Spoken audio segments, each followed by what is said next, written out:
Good morning to all of you. अब start करते हैं।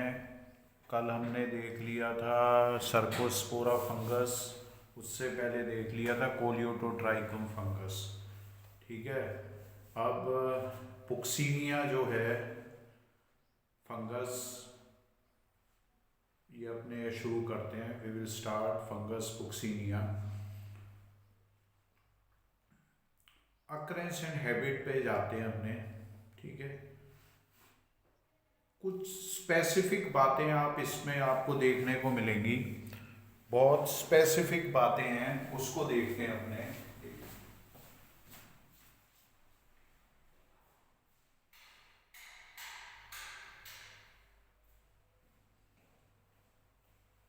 तो इसमें जो स्पेसिफिक बातें हैं वो क्या क्या हैं वो शुरू करेंगे।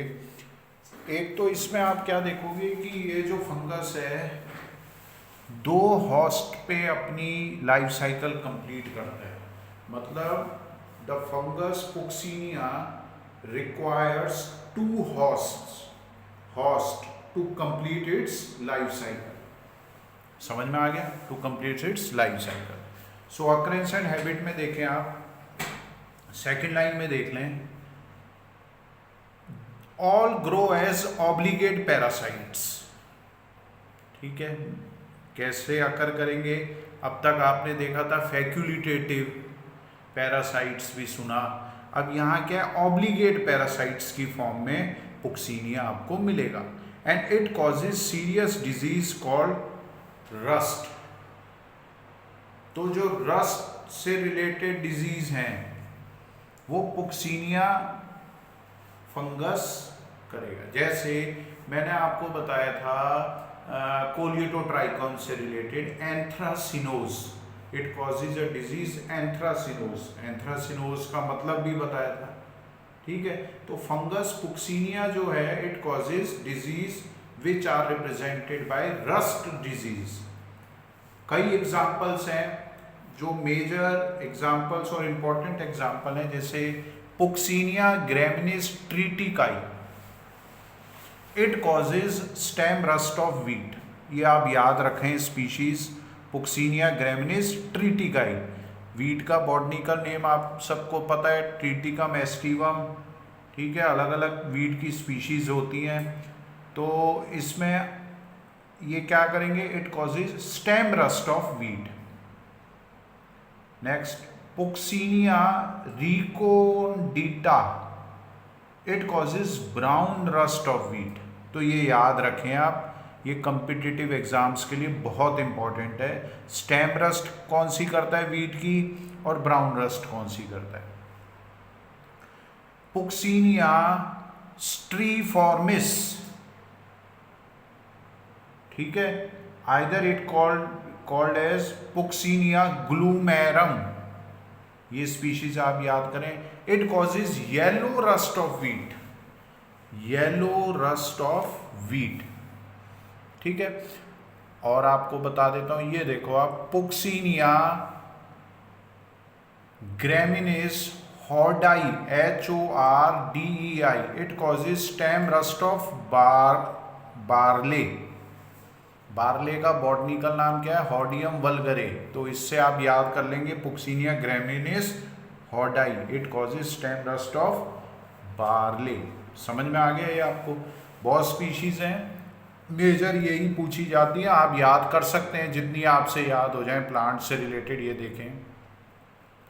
देखें आप, नियरली 12 स्पीशीज आपको ये देखने को मिल जाएंगी। कुछ जो मेजर एग्जाम्पल्स हैं वो मैंने आपके सामने यहाँ डिस्कस कर लिए। Next, now what are the symptoms of black और stem rust of wheat which is caused by Puccinia graminis tritici. मैंने अभी आपको ये बताया है कि ये जो फंगस है it completes its life cycle on two host. उससे रिलेटेड अभी आगे बात करते हैं। कोई भी इन्फेक्शन होता है तो उससे रिलेटेड उसके सिम्टम्स दिखते हैं, विजिबल सिम्टम्स हैं, कुछ विजिबल नहीं होते। तो सिम्टम्स ऑफ ब्लैक और stem rust of wheat which is caused by Puccinia graminis tritici. The symptoms of the disease appear on stem and leaf. तो आप पार्ट्स याद रखें, जो पोक्सीनिया ग्रैमिनिस ट्रिटिकाई के थ्रू डिजीज होगी स्टेम रस्ट ऑफ वीट, वो किसको इफेक्ट करेगा? स्टेम को तो करेगा, साथ ही साथ लीफ को भी। In the form of uredosori and teleutosori. किस फॉर्म में करेगा? दो इसके फॉर्म होंगे, एक तो होगा यूरोडोसोराई और दूसरा क्या होगा? टीलियोटोसोराई। अभी इसको और एक्सप्लेन करूंगा मैं आगे। The uredosori appear in form of large pustules और स्ट्रीक्स। ये निशान जो हैं ये मैं अभी आपको दिखाऊंगा नेक्स्ट पेज पे डायग्रामेटिकली। समझ में आ गया? तो ये कैसे दिखेंगे? In the form of large pustules और स्ट्रीक्स। ठीक है। द रेडिश ब्राउन और rusty red coloured uredospore are exposed by the rupture of host epidermis. अब इनका कलर कैसा है? रेडिश ब्राउन कलर के होंगे, और जब एपिडर्मिस या एपिडर्मल सरफेस रप्चर होगी, टूटेगी, तभी ही ये बाहर निकल पाएंगे, तभी ही यूरोडोस्पोर एक्सपोज होंगे। ठीक है, ये बात समझ में आ गई आपको? अब इधर देखें आप, ये डायग्राम भी अभी आपको शो कर रहा हूं मैं, ये देखो आप। ठीक है, डायग्राम को एक मिनट, ये देखो थोड़ा सा और क्लियर कर देते हैं, ये देखिए। ठीक है, अब इसमें अपने नेक्स्ट बात करेंगे। आप ये देख रहे होंगे द टीलोटोसोराई। नेक्स्ट फॉर्म कौन सी? The teleutosori also looks like uredosori but they are black in colour. Uredospores are reddish brown, they are black in colour. Teleutospore कैसे होंगे? ब्लैक तरीके के होंगे। टीलोटोस्पोर कैसे होंगे? ब्लैक तरीके के होंगे। और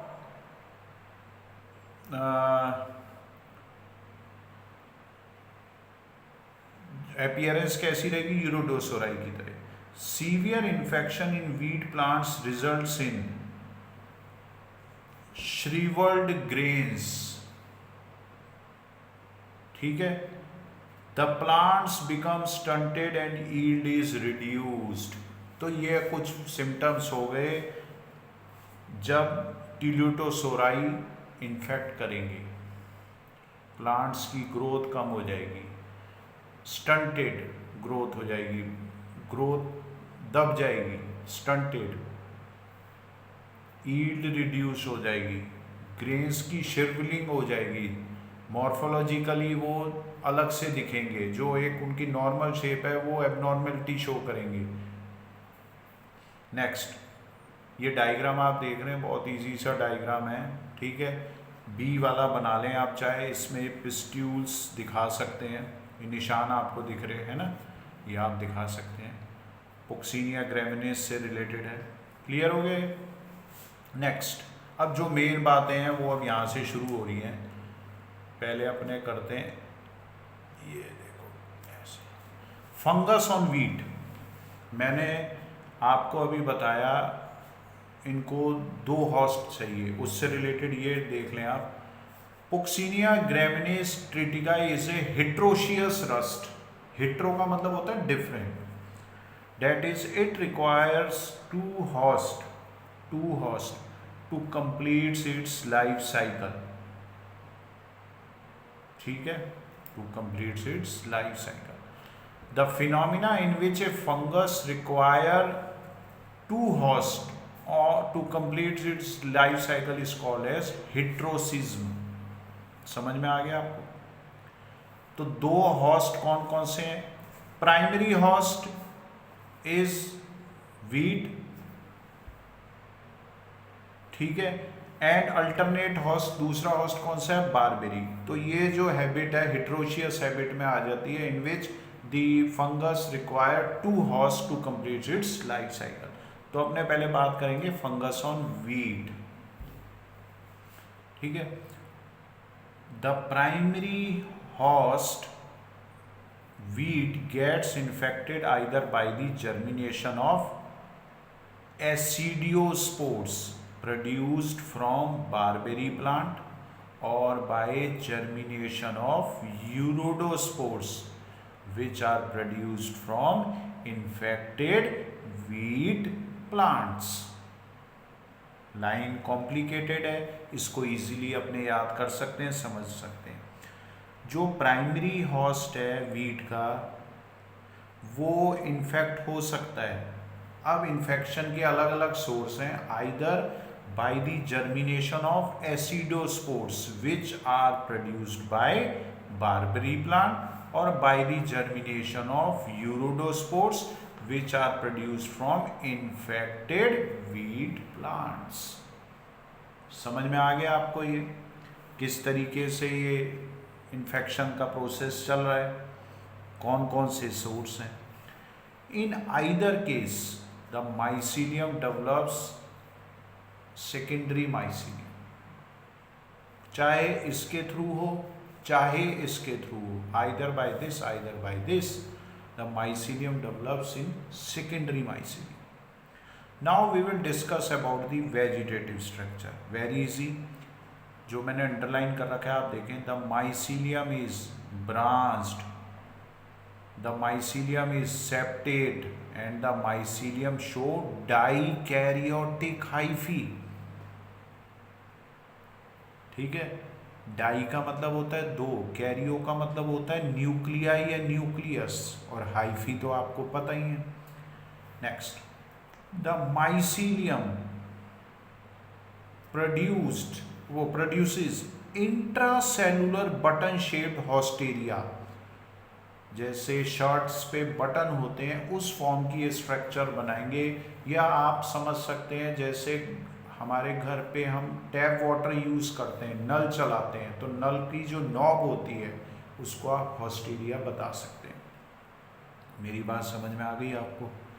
सो mycelium produces intracellular button shaped haustoria. ये मैं अभी डायग्रामेटिकली आगे अभी आपको शो कर रहा हूँ, डायग्रामेटिकली शो कर रहा हूँ आपको ये मैं अभी, ठीक है। Next, the haustoria absorb nourishment from the host cell. अब जो ये हॉस्टेरिया है ना, ये क्या करेंगे, नरिशमेंट एब्जॉर्ब करेंगे होस्ट सेल से। इनका फंक्शनल पार्ट आपको दिख गया। नेक्स्ट, अब अपने आ जाते हैं यहाँ पे, ये देखें आप, थोड़ा सा मैं और फोकस करूँगा जिससे कि आपको दिख जाए। ये देखो, थोड़ा सा इधर कर लेते हैं, है ना, दिख गया आपको? ये देखो,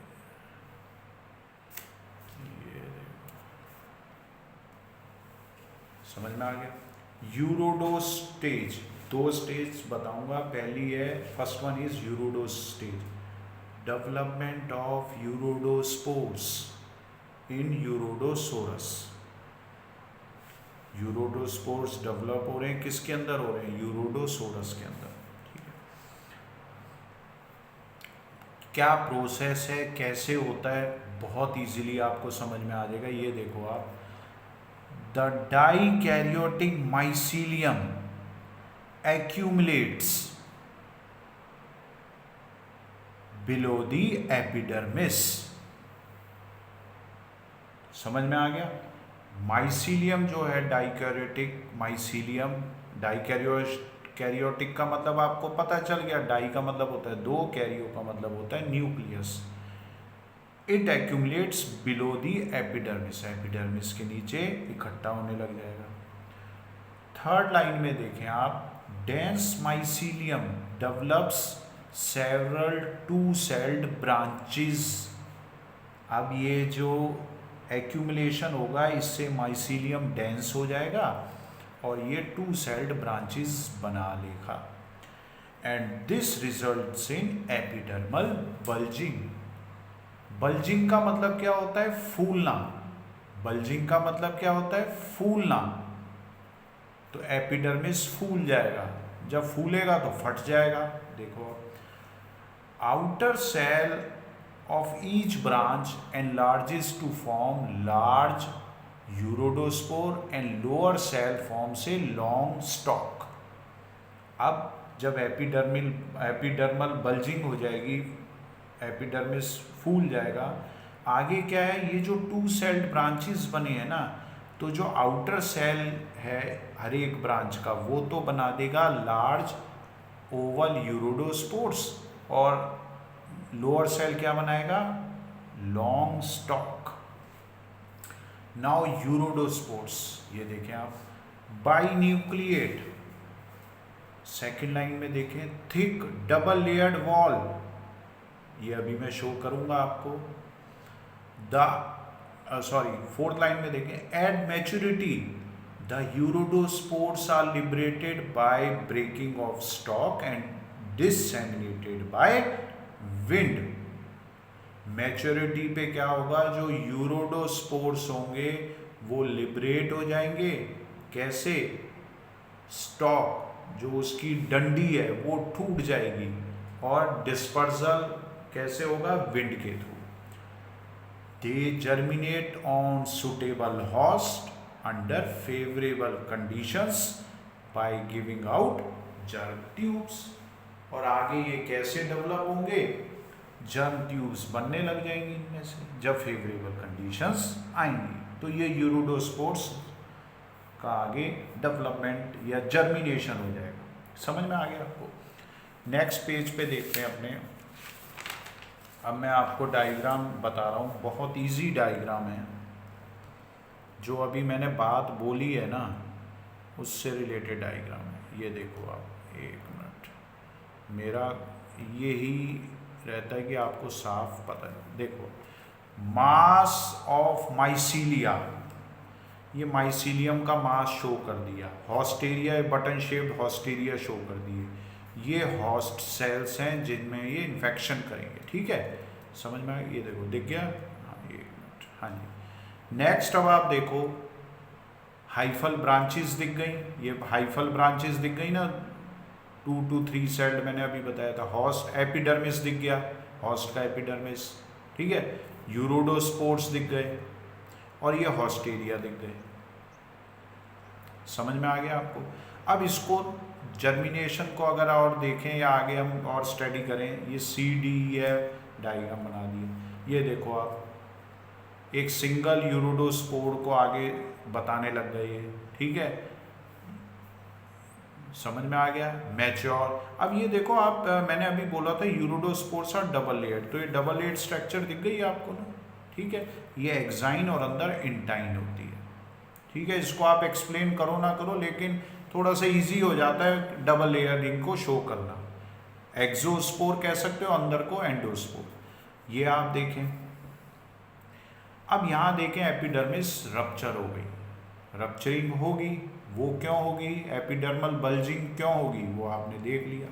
आगे आप देखेंगे, ये देखें आप, अब मैं इसे शो करूँगा, ये देखो। ठीक है, अब आप देख रहे हैं कि double layered structure, exine intine बता दी, न्यूक्लियाई बता दिए, और आगे जाके ये जर्म ट्यूब से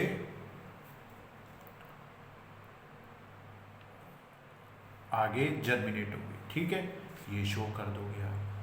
क्लियर हो गया? ये बेंडिंग एप्रोस्पोरियम दिख गया।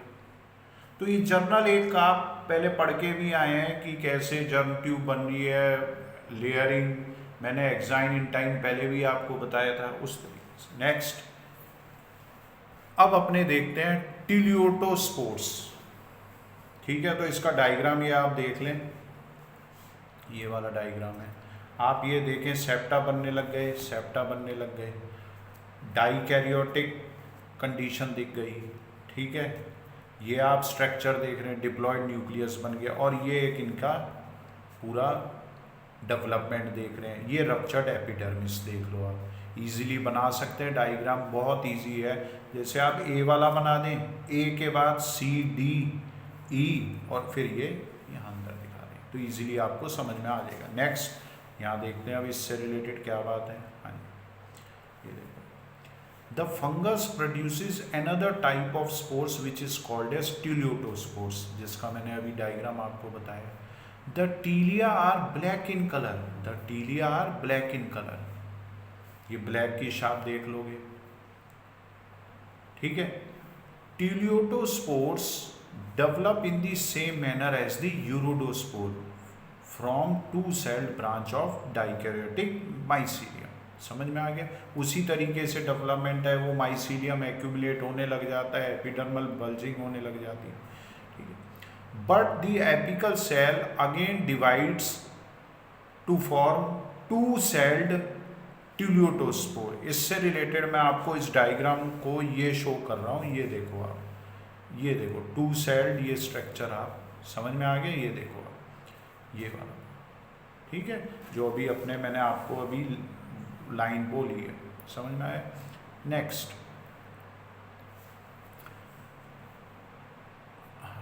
अब अपने देखें आप, soon the two nuclei in each cell fuse with each other to form diploid nuclei। अब ये जो न्यूक्लियाई भी आपको वहाँ डायग्राम में देख लें, ये फ्यूज करेंगे और डिप्लॉयड कंडीशन न्यूक्लियस की बना देंगे। ई वाले डायग्राम में मैंने यहाँ ये शो कर दिए, देखो ये देखो, ठीक है, डिप्लॉयड कंडीशन आपको समझ में आ गया। Next, now the wall become thick and turns black in colour. समझ में आया? ये देख लिया है आपने डायग्राम। Now teleutospore, each mature teleutospore is bicelled. याद क्या रखना है? Teleutospore is बाइसेल्ड।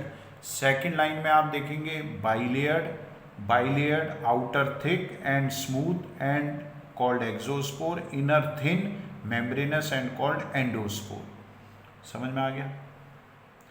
लास्ट लाइन में देखें, ई सेल पजेस ए डिप्लॉयड न्यूक्लियस। लास्ट लाइन में आपने देख लिया, वो डायग्राम में भी देख लिया। The teleutospores are liberated by breaking of stalk and dispersed by wind. ठीक है, ये बात समझ में आ गई आपको, डिस्पर्सल कैसे हो रहा है और लिबरेट कैसे हो रहा है। अब ये देखो आप, they can not germinate on wheat plants again and therefore the life cycle on wheat ends with the formation of टीलियोटोस्पोर्स। समझ में आ गया? तो अब ये वीट प्लांट पे जर्मिनेट नहीं कर पाएगा, इसके लिए इसको लाइफ साइकिल जो है वो एंड करेगी with the formation of teleutospore. अब दूसरी स्टेज हम देखेंगे, ये देखो आप, basidial stage. The liberated teleutospores falls on the ground. ये कहानी की तरह आप पढ़ रहे हो। अब टीलियोटोस्पोर्स वहाँ नहीं कर पाए, वीट का जो पार्ट है वो एंड किससे हो रहा है? Formation of टीलियोटोस्पोर। नाउ अब ये आगे क्या होंगे? The teleutospores fall on the ground. Ground पे क्या होती है? मिट्टी। They germinate in situ, means outside the host, host के तो बाहर ही है। After the resting period under favourable conditions, जिनमें कि हाई एटमॉस्फेरिक ह्यूमिडिटी, मॉइस्चर और लो टेम्परेचर रिक्वायर्ड होगा। मेरी बात समझ में आ गई है? क्लियर हो गया? Now germination of teleutospore and formation of basidia. अब इसके लिए आप ये डायग्राम देख लें, इस डायग्राम पे फोकस करें पहले तो, बहुत इजी डायग्राम है। अब आप देख रहे हैं यहाँ एक ब्रांच बन गई, क्या कह रहे हैं इसको? ये देख लो, मियोसिस हो गया। ये एक लीनियर अरेंजमेंट देख रहे हैं। उसके बाद आप देख रहे हैं यहाँ सेप्टा बन गए और साइड से कुछ आउटग्रोथ निकलने लग गई, और ये आउटग्रोथ आगे जाके क्या बना रही है? बेसिडियोस्पोर। यही चीज़ अपने लिख रहे हैं, ठीक है? कैसे? Now germination of teleutospore and formation of basidia. On germination, each cell of the bicell teleutospore give rise to short hyphae। मैंने आपको बता दिया, ये टीलियोटोस्पोर आगे क्या बनाएंगे? हाइफी बना देंगे, ठीक है? उसके बाद इट इज कॉल्ड एज प्रोमाइसीलियम। ये क्या बन गया? ये प्रोमाइसीलियम बन गया। ये देख लिया आपने। The protoplasm along with the diploid nucleus migrates into the promycelium। अब आप देखेंगे जो प्रोटोप्लाज्म है डिप्लॉयड न्यूक्लियस के साथ कहाँ माइग्रेट कर जाएगा? प्रोमाइसीलियम में। समझ में आ गया? कहाँ माइग्रेट कर रहा है? प्रोमाइसीलियम में। The nucleus then divides by meiosis. आप देखोगे मियोटिक डिवीजन शुरू हो गया, ये बता रहा हूं मैं डायग्राम में। and forms 4 haploid daughter nuclei which get arranged linearly। ये देखो आप, लीनियर अरेंजमेंट दिख गया, ठीक है। After meiosis the promycelium is divided into 4 cells। ये देखो आप 4 cells बाय द फॉर्मेशन ऑफ 3 septa। 1 2 3।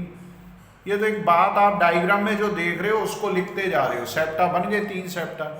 Each uninucleate cell then forms a small projection. ये प्रोजेक्शन निकलने लग गई, ये आउटग्रोथ निकलने लग गई, विच इज कॉल्ड ए स्ट्रिग्मा